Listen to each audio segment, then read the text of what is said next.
Hello guys, मैं हूं मनीष वर्मा और आपका स्वागत है हमारे चैनल लर्न ऑफ टेक्नो पर। डियर फ्रेंड, आज ये हमारा जो टॉपिक रहेगा वो वेल्डिंग से संबंधित है। यानी कि पीछे जो हमारी क्लास चल रही थी वो वेल्डिंग की क्लास चल रही थी, जो हमने आधा समथिंग कवर है उसको कर लिया है। यानी कि वेल्डिंग की 14 क्लासें वो हमारी हो चुकी है। इससे पहले कि आपने वीडियो अगर नहीं देखा है तो डिस्क्रिप्शन में आपको लिंक मिल जाएगा और चैनल पर आपको फीटर थ्योरी के नाम से प्लेलिस्ट मिल जाएगी। उसमें आप सभी वीडियो है वो थ्योरी से रिलेटेड है वो देख सकते हैं। ठीक है डियर फ्रेंड, तो इससे पहले की जो वीडियो है, पीछे की जो वीडियो है उसमें हम पोलरिटी के बारे में, स्ट्रेट पोलरिटी और रिवर्स पोलरिटी के बारे में लास्ट टॉपिक पढ़ा था। उसके बाद में अभी आगे जो हमारा टॉपिक है वो है आर्क ब्लो। क्या है? Arc blow. ठीक है डियर फ्रेंड, यानी कि आर्क ब्लो से आप क्या समझते हैं, कहाँ पर ये काम आती है, आर्क ब्लो कैसी होती है, आर्क ब्लो हटाने के तरीके क्या क्या हैं, तो इसी के बारे में हम जानेंगे। ठीक है, तो इसमें दिया हुआ है, इसमें आर्क अपनी निश्चित दिशा तथा पक्ष को छोड़कर इधर उधर होने का यत्न करती है। अपनी निश्चित दिशा छोड़कर इधर उधर यत्न करने का क्या मतलब है? प्रयास करती है। यह दोष डीसी सेटों द्वारा वेल्डिंग करते समय देखने को मिलता है। यानी कि कौन से सेट में? डीसी। एक होती है हमारी जो एसी करंट होता है, जो अल्टरनेट होता है, और डीसी यानी कि डायरेक्ट सेटों में। तो डीसी सेटों में क्या है, ये जो आर्क ब्लो की प्रॉब्लम है ये देखने के लिए मिलती है। इसके कारण आर्क है वो स्थिर नहीं रहती और इसे कंट्रोल करना है वो बहुत ही कठिन होता है। इसके कारण पेनिट्रेशन तथा फ्यूजन कम हो जाता है। ठीक है, स्पेटर तथा वेल्ड मेटल में मुशाम यानी कि पोरोसिटी है वो बढ़ जाती है। यानी कि अलग अलग प्रकार की क्या है, दोष आने हैं वो शुरू हो जाते हैं। सीधी तथा ठीक बीड है वो लगानी कठिन हो जाती है। यानी कि हम सही से साफ वेल्डिंग है वो नहीं कर पाएंगे, बीड है वो सीधी नहीं लगेगी, पांकी टेटी बीड है वो होने लगेगी, क्योंकि ये आर्क है वो हमारी क्या है, इधर उधर दाएं बाएं क्या करने लगेगी, स्लाइड करने लगेगी। नंगे इलेक्ट्रोड के उपयोग के साथ ये दोष है वो अधिक उत्पन्न होता है। यानी कि जिसके ऊपर है फ्लक्स लगा है उसमें तो कोई कम दिक्कत होती है, लेकिन जो नंगी इलेक्ट्रोड रोड होगी उस पर क्या होगा, इसका प्रभाव है वो ज़्यादा देखने के लिए मिलता है। आगे इसमें क्या दिया है, कोटेड इलेक्ट्रोड में इसकी संभावना वो बहुत कम होती है। कोटेड इलेक्ट्रोड यानी कि उस पर फ्लक्स लगा हो इलेक्ट्रोड पर, वो कोटेड इलेक्ट्रोड होता है। यह वेल्डिंग करते समय बने चुंबकीय क्षेत्रों के प्रभाव के अधीन उत्पन्न होता है। यदि चुंबकीय क्षेत्रों का आकर्षण समान न हो तो आर्क अधिक आकर्षण की ओर मुड़ जाता है तथा अपने निश्चित पथ से परे हट जाता है, निश्चित पथ से भटक जाता है। चित्र नंबर 30 में आर्क ब्लो के कारण अस्थिर आर्क वेल्डिंग करते समय बने चुंबकीय क्षेत्र को दिखाया गया है। तो फिगर में भी आप देख सकते हैं कि कैसे है वो हमारी आर्क है वो किस प्रकार से इधर मुड़ रही है, लेकिन कोशिश क्या की जा रही है कि यहाँ पर हमारी आर्क आए, लेकिन आर्क हमारी क्या है, इधर मुड़ती जा रही है। ठीक है, तो यहाँ पर क्या बन रहा है, हमारा चुंबकीय क्षेत्र बन रहा है। ठीक है डियर फ्रेंड, तो वही इसको दिखाने की कोशिश की गई है। नेक्स्ट है, इसमें आर्क ब्लो हटाने के निम्नलिखित तरीके हैं वो उपयोग करे जाते हैं। निम्नलिखित यूजेस तरीके हैं जिनके द्वारा क्या हम आर्क ब्लो को हटा सकते हैं। अर्थ क्लैंप का स्थान बदल दो, या कम लंबाई की आर्क का वो उपयोग करो। यानी कि आर्क की लंबाई है वो कम होनी चाहिए, यानी कि जो हमारा वर्कपीस है और इलेक्ट्रोड के बीच की दूरी है वो कम होनी चाहिए। या फिर अर्थ क्लैंप जो यहाँ पर लगा रखा है उसको हटाकर दूसरी जगह पर हमें लगाना चाहिए। या फिर वेल्डिंग रोड की पोजीशन है वो बदल कर देखो। यानी कि पोजीशन यानी कि स्ट्रेट पोलरिटी है, रिवर्स पोलरिटी है, उसको चेंज करके हमें देखना चाहिए। ठीक है, और क्या दिया है इसमें, टैंक वेल्डों यानी कि टैंक वेल्ड्स की संख्या बढ़ा दो। अब टैंक वेल्ड की संख्या का क्या मतलब है कि यहाँ पर हमने टाका लगाया, यहाँ पर किया, यहाँ पर जो टैगिंग करते हैं उसकी संख्या बढ़ा दो। भारी टैग की ओर वेल्डिंग करो, यानी कि भारी टैग की तरफ में वेल्डिंग हमें करता जाना चाहिए, जिधर से हमारा क्या है, जो जॉइंट है वो नज़दीक में आते रहते हैं। नेक्स्ट है, काम के इर्द गिर्द इलेक्ट्रोड की लीड पर 1-2 चक्कर दे दो। यानी कि इलेक्ट्रोड की लीड पर 1-2 चक्कर देने का क्या मतलब है कि पहले हमने एक राउंड लगाया, उसके बाद में दूसरा, ऐसे करके क्या है उसको जॉइंट को है वो पूरी तरह से हमें भरना चाहिए। ठीक है, नेक्स्ट है, इसमें आर्क लेंथ किसे कहते हैं। आर्क लेंथ के प्रकार लिखो, वह चित्र बनाओ, विभिन्न आर्क लेंथ के प्रभाव भी लिखो। तो आर्क लेंथ है, ये इम्पोर्टेंट चीज़ है, इसको आप थोड़ा ध्यान से देखना। आर्क की लंबाई, आर्क लेंथ क्या होती है? आर्क की लंबाई। तो वेल्डिंग रोड की टिप से पिघलती हुई धातु के तल की दूरी को आर्क की लंबाई किया जाता है। यानी कि ये हमारा वर्कपीस है और ये हमारी क्या, यहाँ पर इलेक्ट्रोड है, इनके बीच में जो आर्क बनेगी वो क्या कहलाएगी? आर्क लेंथ कहलाती है। ठीक है, तो इसमें दिया है रोड की टिप से पिघली हुई धातु के तल की दूरी को आर्क की लंबाई कहते हैं। आर्क की लंबाई है वो 3 प्रकार की हो सकती है। कौन सी? लॉन्ग आर्क, शॉर्ट आर्क और ठीक ठाक आर्क। तो उसमें क्या होगी? लंबी या लॉन्ग आर्क, छोटी आर्क और ठीक आर्क, जो क्या है मीडियम में रहती है।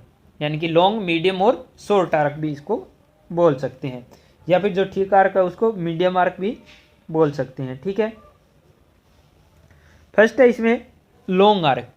क्या दिया है? Long arc. यदि वेल्डिंग रोड के टिप की पिघली हुई धातु के तल से दूरी है वो वेल्डिंग रोड के व्यास से अधिक हो तो उसे लॉन्ग आर्क कहते हैं। क्या बोला है? कि वेल्डिंग रोड के व्यास से अगर वर्कपीस और रोड के बीच की दूरी ज़्यादा है तो वो हमारी कौन सी आर्क कहलाती है? लॉन्ग आर्क कहलाती है। साधारणतः इसकी लंबाई है वो 6 मिलीमीटर तक रखी जाती है। कितनी? 6 मिलीमीटर तक रखी जाती है। इससे अधिक दूरी पर वेल्डिंग रोड रखने से आर्क वो बुझ जाएगी, यानी कि फिर क्या होगा? आर्क पैदा ही नहीं होगी। 6 mm की दूरी से अगर हम ज़्यादा दूरी रखेंगे तो क्या होगा? उन दोनों के बीच में आर्क है वो उत्पन्न ही नहीं हो पाएगी और आर्क है वो बुझ जाएगी। ठीक है, आर्क की लंबाई बढ़ने से क्या होगा? वोल्टेज, क्या बोला है इसमें? आर्क की लंबाई बढ़ने से, आर्क की लंबाई बढ़ने से वोल्टेज बढ़ जाती है तथा करंट की मात्रा है वो कम हो जाती है। आर्क की लंबाई बढ़ने से क्या होगी? वोल्टेज भी बढ़ जाएगी और करंट की मात्रा वो कम हो जाती है। इसके उपयोग से वेल्डिंग पर निम्नलिखित प्रभाव है वो पड़ते हैं। इससे क्या प्रभाव पड़ेंगे? किसकी वजह से? कि आर्क की लंबाई हम अगर ज़्यादा रखें तो क्या होगा? ताप वो उचित स्थान पर केंद्रित नहीं होगा। यानी कि हमें यहाँ पर क्या डालना है? हमें यहाँ पर क्या है? ताप डालना है, वेल्ड करना है, लेकिन ये दूरी ज़्यादा कर देंगे तो ये क्या होगा? ताप वो फैलने लगेगा एरिया में, तो क्या उचित स्थान पर केंद्रित नहीं होगा।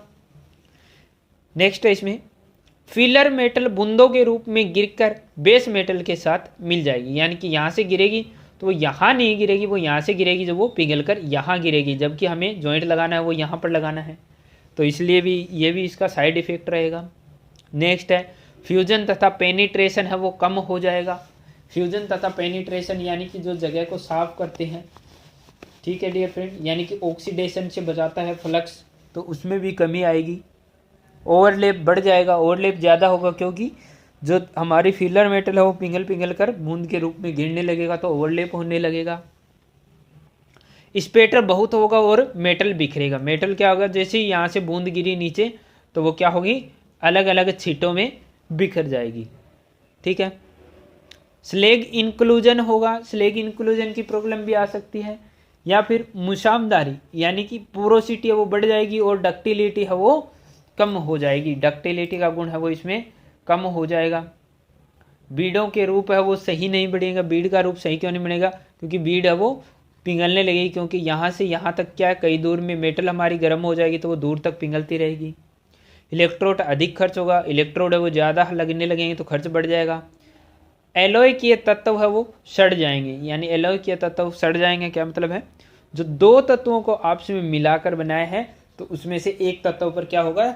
जो हमारा ताप का प्रभाव है वो ज़्यादा पड़ेगा तो वो क्या होगा? वहाँ से सड़ने लग जाएगा। ठीक है, नेक्स्ट आता है हमारा शॉर्ट आर्क। नेक्स्ट क्या आता है? Short arc.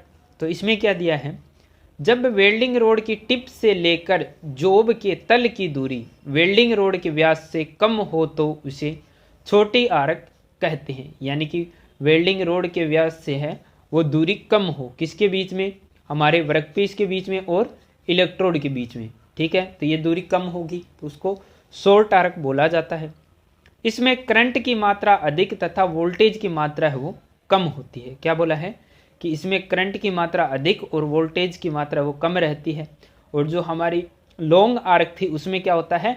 उसमें इसका उल्टा होता है, करंट की मात्रा कम और वोल्टेज की मात्रा वो अधिक होती है। ठीक है, आगे इसमें क्या दिया है, इसमें लंबाई साधारणतः 2 मिलीमीटर से कम होती है। 1.5 मिलीमीटर से कम अंतर रखने से वेल्डिंग रोड जॉब के साथ वो चिपक जाती है। यानी कि मैक्सिमम जो दूरी रखती हैं वो कितनी रखी जाती है, 6 mm रखी जाती है, और मिनिमम जो दूरी है वो 1.5 mm हमें रखनी चाहिए। अगर 1.5 mm से कम रखेंगे तो वो क्या होगी, हमारी वेल्डिंग रोड है वो वर्कपीस के साथ में चिपक जाती है। आगे क्या लिखा है, तथा आर्क वो बुझ जाती है, फिर आर्क वो अपने आप बंद हो जाती है। इसका उपयोग निम्नलिखित कारणों के कारण नहीं करना चाहिए। यानी कि ये इसके रीजन है जिनकी वजह से क्या इसका यूज है वो नहीं करना चाहिए। क्या है कि वेल्डिंग रोड है वो शीघ्र जुड़ेगा तथा आर्क स्थिर रहनी कठिन हो जाएगी। यानी कि वेल्डिंग रोड है वो शीघ्र जुड़ेगा, यानी वर्कपीस के साथ चिपकने की कोशिश करेगा। वेल्डिंग मशीन पर आवश्यकता से अधिक लोड रहेगा। वेल्डिंग की गति नाम मात्र होगी, यानी कि वेल्डिंग हम जल्दी जल्दी आगे नहीं बढ़ सकते। बीड का रूप ऊंचा नीचा तथा खड्डों वाला होगा, क्योंकि ये बिल्कुल नज़दीक है तो कहीं से धातु ज़्यादा पिघलाकर बाहर फेंक देगा और कहीं से सही साइज में बन पाएगी, तो ऊंचे नीचे खड्डे बन जाएंगे। वेल्डिंग रोड तथा इलेक्ट्रोड होल्डर है वो आवश्यकता से अधिक गर्म हो जाएंगे, क्योंकि उनके बीच में क्या बन रहा है, जो आर्क बन रहा है वो बहुत जल्दी जल्दी बन रहा है, बीच में दूरी कम है, तो वहाँ पर क्या है, ताप का प्रसारण है वो नहीं हो पाएगा। ठीक है डियर फ्रेंड, तो ये जो दिखाया गया है ये क्या है, लॉन्ग आर्क है। ठीक है, ये आपको शॉर्ट आर्क का फिगर दिखाया गया है। ठीक है डियर फ्रेंड, और इसमें आगे है वो दिखाया गया है नॉर्मल आर्क का फिगर। नॉर्मल आर्क यानी कि जो हमारा इसका रोड का जो व्यास है क्या है, एक मिनट इरेज कर देते हैं थोड़ा, उसके बाद में बताते हैं। अभी क्या है, नॉर्मल आर्क में क्या है, जितना व्यास इसका रखा है, जितना व्यास इसका है उतनी ही दूरी इनके बीच में रखी हुई है। यानी कि L बराबर D, लेंथ बराबर डाया। ठीक है, L का मतलब क्या होगा, लेंथ, और D का मतलब क्या होगा, डाया। ठीक है डियर फ्रेंड, तो ये हमारी है नॉर्मल आर्क। क्या है ये हमारी है नॉर्मल आर्क। ठीक है, आगे इसमें देख लेते हैं कि नॉर्मल आर्क में क्या है, करेक्ट आर्क में क्या है। तो करेक्ट आर्क में क्या है, जब इलेक्ट्रोड तथा जॉब के तल के मध्य दूरी इलेक्ट्रोड के व्यास के लगभग हो तो उसे करेक्ट आर्क कहते हैं। यानी कि इलेक्ट्रोड रोड का व्यास और जॉब और वर्कपीस और इलेक्ट्रोड जो है हमारा उसके बीच की दूरी दोनों बराबर होगी लगभग, तो क्या होगा, हमें करेक्ट आर्क हम उसे माना जाता है। यह दूरी 3 मिलीमीटर के लगभग होती है। इसके उपयोग से वोल्टेज तथा करंट की मात्रा ठीक रहती है। ठीक आर्क वेल्डिंग पर निम्नलिखित प्रभाव डालती है। यानी कि 3 मिलीमीटर की दूरी है वो नॉर्मल आर्क की रखते हैं। ठीक है, 1.5 मिलीमीटर दूरी है वो मिनिमम रखते हैं शॉर्ट आर्क के लिए, और लॉन्ग आर्क की मैक्सिमम है वो 6 मिलीमीटर दूरी है वो रखी जाती है। ठीक है, अब इसमें क्या दिया है कि फ्यूजन तथा पेनिट्रेशन के ठीक प्रकार की होगी। फ्यूजन और पेनिट्रेशन इसमें सही होगा। वेल्डिंग का जोड़ है वो मजबूत बनेगा, क्योंकि जो टाका लगाया जाएगा वो सही तरीके से उस पर लग पाएगा। नेक्स्ट है मुसामदारी, यानी कि पोरोसिटी तथा स्लेग इंक्लूजन है वो कम होगा। ठीक है, उसमें जो डिफेक्ट होंगे, जो दोष आएंगे वो कम आएंगे। वेल्ड मेटल बिखरेगी नहीं तथा स्पेटर कम होगा। मिश्र धातुओं के इलेक्ट्रोड उपयोग किए जा सकते हैं। बीड समान रूप व ठीक रिपलों वाले बने। ठीक रिपलों मान लें, रिपल क्या होते हैं, इस टाइप में जो बने होते हैं। ठीक है डियर फ्रेंड, और ओवरलैपिंग है वो नहीं आएगी, यानी कि हमारा क्या है, ओवरलैप है वो जॉइंट है वो नहीं करेगा। ठीक है डियर फ्रेंड, तो आज की वीडियो में बस इतना ही। वीडियो अगर आपको अच्छा लगता है तो ज़्यादा से ज़्यादा शेयर कर दीजिए। हर शाम 8 बजे आपको मिलता है एक नया वीडियो ओनली ऑन हमारे चैनल पर। इसके साथ में ही आपको स्पेशल नोट्स अलग अलग बुक से तैयार करके वीडियो भी साथ साथ में मैं आपको प्रोवाइड करवा रहा हूँ। ठीक है डियर फ्रेंड, तो आप लगातार हमारे चैनल के साथ में जुड़े रहिए। चैनल सब्सक्राइब नहीं किया तो सब्सक्राइब कर लीजिए और अपने फ्रेंड सर्कल में भी शेयर कर दीजिए। Wish you all the best.